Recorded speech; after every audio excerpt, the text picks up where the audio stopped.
ഇത് തന്നെ വെച്ച് കണ്ടോ ക്ലിയർ ആവില്ല. അതാണ് പ്രശ്നം. ആടെന്ന് പറയുന്ന ഒരു മാസ് ഫിലിമാണ്. അപ്പം എല്ലാ ഒരു മാസ് വൈഡ് റിലീസാണ് ഉണ്ടാവുക.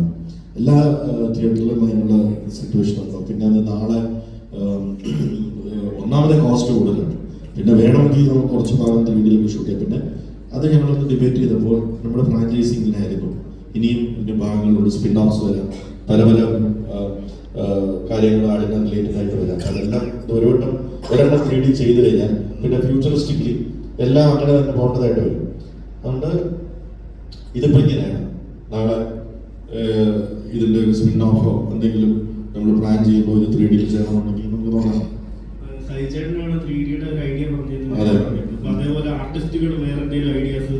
ഒരുപാട് ഇതിനകത്ത് ഒരുപാട് നേരത്തെ മൃദു പറഞ്ഞ പോലെ ഒരുപാട് ഇംപ്രവൈസേഷൻ. നിങ്ങൾ ആട് 2-ലും 1-ലും ചിരിച്ചിട്ടുള്ള പല ഹ്യൂമറുകളും അതിന്റെ കോൺട്രിബ്യൂഷൻ വന്നിട്ടുള്ളത് ആക്ടേഴ്സിന്റെ കയ്യിലാണ്.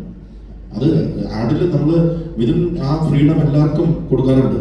Contributions are welcome. പക്ഷേ നേരത്തെ പറഞ്ഞാൽ ആട് 3 എന്ന് പറയുന്നത് ഓൾറെഡി സ്ക്രിപ്റ്റ് ലെങ്ത് കൂടുതലാണ്. നമുക്കറിയാം ലെങ്ത് കൂടുതലാണ്. 100 സീൻ ഉണ്ടെങ്കിൽ ഒരു സീനിൽ 1 മിനിറ്റ് വെച്ച് ഇംപ്രവൈസേഷൻ കയറുമ്പോൾ തന്നെ 100 മിനിറ്റ് കൂടും. നമുക്ക് തിയേറ്ററിൽ വരുമ്പോൾ ഇതിന് എടുക്കാനുള്ള ഒരു ലിമിറ്റ് ഉണ്ട്. അതുകൊണ്ട് പല കാര്യങ്ങളും അങ്ങനെയാണ് ഡിബേറ്റ് ചെയ്യുന്നത്. മോശമായതുകൊണ്ടല്ല, ആക്ടേഴ്സ് പറയുന്ന ചില സെലക്ഷൻസ് ഒക്കെ ബ്രില്യൻ്റ് ആണ്. പക്ഷേ ഒന്ന് നമുക്ക് നേരത്തെ പറഞ്ഞ ഓരോ ഏജ് ഗ്രൂപ്പിനെ സാറ്റിസ്ഫൈ ചെയ്യുന്ന, ഇപ്പം ഇന്ന് ഒരു 15 വയസ്സുള്ള കുട്ടി സംസാരിക്കുന്ന ഭാഷ അല്ലെങ്കിൽ അവർ എൻജോയ് ചെയ്യുന്ന കോമഡിയുടെ പാറ്റേൺ വരെയാണ് അവർക്ക്. എന്നാൽ 60 വയസ്സിൽ ഉള്ള ഒരു മുതിർന്ന സിറ്റിസൺ സംസാരിക്കുന്ന അല്ലെങ്കിൽ അവരുടെ ഹ്യൂമർ വേറെയാണ്. ആടിന്റെ ഓഡിയൻസ് ഇത് രണ്ടുമാണ്. 15 വയസ്സും 60 വയസ്സും 70 വയസ്സും. അപ്പൊ അവർക്കും മനസ്സിലാവണം. അപ്പൊ ആ ഒരു ബാലൻസിങ് ആക്ട് കൊണ്ടുവരും. അതിനോടൊപ്പം തന്നെ ആട് 3 ശക്തമായ ഒരു സ്റ്റോറി. ഇപ്പൊ ആട് 1-ല് നീലക്കൊടുവേലിന്റെ മുറേ പുറകെ പോയി, ഇതില് ആട് അല്ലെങ്കിൽ കമ്മട്ടത്തിന്റെ പുറകെ പോയി. ഇതിൽ കുറച്ചും കൂടെ ഈ 2 ടൈം ലൈൻ എസ്റ്റാബ്ലിഷ് ചെയ്യാനുള്ള ഒരു സമയവും ആ സ്റ്റോറി എസ്റ്റാബ്ലിഷ്മെന്റ് അതും ഞങ്ങൾക്ക് വേണം. അപ്പൊ അതുകൊണ്ടാണ് കോമഡികൾ ഡിബേറ്റ് ചെയ്ത് അതിൽ ആ ബാലൻസിങ് ആക്ട് ചെയ്ത് കറക്റ്റ് ആയിട്ടുള്ള കാര്യങ്ങൾ മാത്രം എടുത്ത് പോയിക്കൊണ്ടിരുന്നത്.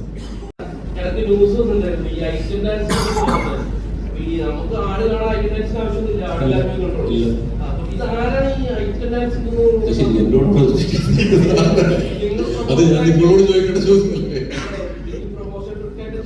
ഇത് ആക്ച്വലി നമ്മൾ ആടിനകത്ത് ഐറ്റം സോങ് എന്ന് പറഞ്ഞൊരു കോൺസെപ്റ്റ് ഇല്ല. നമ്മൾ ഫാമിലി സിനിമ ആയതുകൊണ്ട് നമ്മളൊരു ഡാൻസ് സെറ്റ് ചെയ്യും, ഒരു എന്റർടൈൻമെന്റ് ഡാൻസ്. കഴിഞ്ഞ പ്രാവശ്യം നിക്കോളും സോളനുമാണ് കളിച്ചത്. അങ്ങനെ ഒരു ഐറ്റം സോങ് പരിപാടിയായിട്ടില്ല. നമ്മളൊരു നന്നായി ഒരു ഹെവി ഡാൻസ് ചിത്രീകരിക്കുക, ആ സോങ് എന്റർടൈൻമെന്റ് ആവുക എന്നുള്ളതാണ് നമ്മുടെ മുഖമുദ്ര. കാരണം ഒരിക്കലും നമുക്ക് ഐറ്റം സോങ് വെച്ചിട്ട് നമുക്ക് യൂസ് സർട്ടിഫിക്കേഷൻ കിട്ടില്ല. അത് സെൻസർ ബോർഡിന്റെ പാരാമീറ്റേഴ്സിന്റെ ഓപ്പോസിറ്റ് ആണ്. അപ്പൊ ഇതിനകത്ത് നമ്മളൊരു ഡാൻസ് ആണ് ആക്ച്വലി എല്ലാ ആടിലും നമ്മൾ പാടിച്ചു മുതൽ ഉദ്ദേശിക്കുന്നത്. അപ്പോൾ അത് ഞാൻ രാവിലെ ഒരു ദിവസം കണ്ണൂർ നോക്കുമ്പോൾ സോഷ്യൽ മീഡിയയിൽ നിഖില ഐറ്റം ഡാൻസ് കളിക്കുന്നു എന്ന് പറഞ്ഞ് വലിയ വാർത്ത. അപ്പോൾ എന്നോട് ഡയറക്ടർമാർ സുഹൃത്തുക്കളെ 1-2 പേര് ചോദിച്ചു നിഖില ഡാൻസ് കളിക്കുന്നുണ്ട്. അപ്പം ഞങ്ങളിതൊന്നും പറയാതെ ഒരു മൂലയ്ക്ക് ഇരിക്കുകയാണ്. നിഖിലയോട് ചോദിച്ചപ്പോൾ നിഖില അന്ന് ആ പടം വരട്ടെ പറയാമെന്ന് പറയുകയും ചെയ്തു. ആക്ച്വലി നിഖിലയുടെ ഐറ്റം ഡാൻസ് എന്ന് പറഞ്ഞ കോൺസെപ്റ്റ് തന്നെ ഇല്ല. നമുക്ക് ഡാൻസ് ഉണ്ട്. അത് ഈ പറഞ്ഞ പോലെ ഒരു ആളുകൾ നമുക്ക് ഡാൻസ് ചെയ്യുന്നുണ്ട്. ഓഫ് കോഴ്സ് നിഖിലല്ല. എന്താണെന്ന് വെച്ചാൽ ഒരു സിറ്റുവേഷന് അനുയോജ്യമായിട്ടുള്ള കോസ്റ്റ്യൂം ഇട്ടിട്ട് ഡാൻസ്. ഇപ്പം ഒരു കൊള്ള സമയത്തിട്ട് ഡാൻസ് കളിക്കുമ്പോൾ ഭരതനാട്യത്തിന്റെ ഡ്രസ്സ് ഇട്ട് കളിക്കാൻ പറ്റില്ലല്ലോ. അതുകൊണ്ട് നമ്മുടെ ഈ സിനിമയിലെ കഥാപരമായിട്ട് എങ്ങനെയാണോ അത് ചിത്രീകരിക്കുന്നത് അങ്ങനെയാണ് ചിത്രീകരിക്കുന്നത്. അതിലെ ഐറ്റം ഡാൻസ് എന്നൊന്നും വിശേഷിപ്പിക്കാനായിട്ട് ഞങ്ങളില്ല. അത് നല്ല ഹെവി ആയിട്ടുള്ള ഒരു പെർഫോമൻസ് ഇതിനകത്തുണ്ട്. അത് ആ ക്യാരക്ടർ അല്ലെങ്കിൽ ആ സിറ്റുവേഷൻ അനുയോജ്യമായിട്ട് എങ്ങനെയാണോ ചിത്രീകരിക്കേണ്ടത്, എന്ത് കോസ്റ്റ്യൂമാണോ ഉള്ളത് അതാണ് ചെയ്യുന്നത്.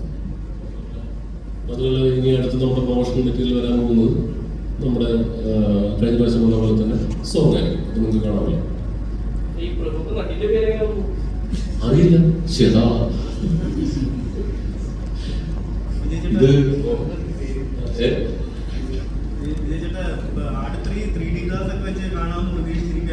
ഉച്ചക്കോ എന്നിട്ട് കിട്ടുന്നില്ലെങ്കിൽ കൂടിയാൽ മതി.